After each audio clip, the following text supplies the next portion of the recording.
mga swimsuit dahil iisa-isahin natin ang mga swimming pool na hindi lang madaling puntahan, sa bulsa sila rin ay magagaan. Hot na hot ka na ba? Gusto mo bang magpalamig ng ulo? Eh di planuhin na ang summer gaming. Hindi na kailangan magtiis sa bahay dahil may mga affordable swimming pool na malalapit lang sa Manila.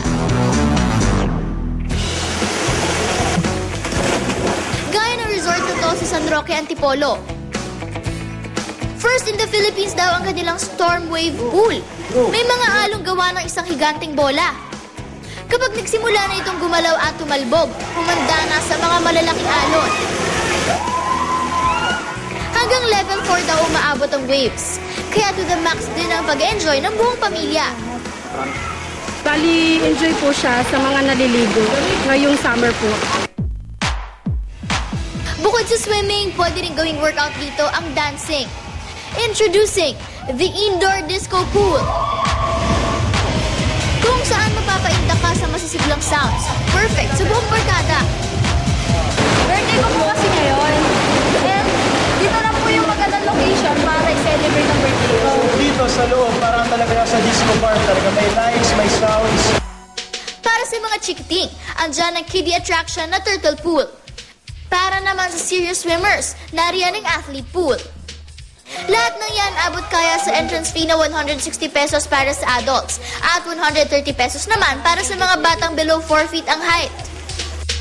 Pinupuntahan yung aming resort kasi hindi lang paulit-ulit yung mga amenities na meron kami, pero every year may mga developments and may improvements kami. Dito na sa San Jose del Monte, hindi lang daw mga deboto ang pupunta rito. May resort kasing pwedeng pasyalan. Pagpasok mo pa lang, feel mo na ang kanilang warm welcome. 17 years na ho itong Go to Visa. Sila rin nagpupunta taon-taon. Nakikita namin kasi natutuwa sila sa aming mga receptionist kasi nyatin sila sa kanilang kubo. Bentahin ng resort ang naglalakihang slides. Sa Titanic-inspired na barkong ito, napatatagpuan mismo sa gitna ng malaking pool. Sa ibang resort kasi minsan isa lang, dalawang pool. Dito medyo madami kang choices na pool. Kung ayaw mo namang mabilad sa araw, magbabad sa kanilang indoor pool. Ang entrance fee na 150 pesos para sa adults at 100 pesos para sa kids. Kung swimming at iba pang outdoor activities naman ang trip mo, ang leisure park sa San Mateo, Rizal ang para sa'yo. Bukod sa swimming, pwede ka rin ditong mag-bungee jumping. Habang naka-safety harness, pwede kang tumalon-talon at mag-tumbling. Right.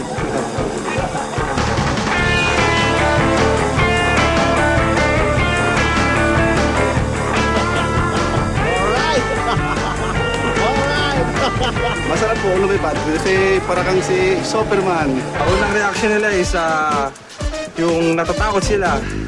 And then yung bitukan daw nila is naiiwan sa ere. Pero nung na-try na nila ng twice, doon na sila talagang nag-e-enjoy.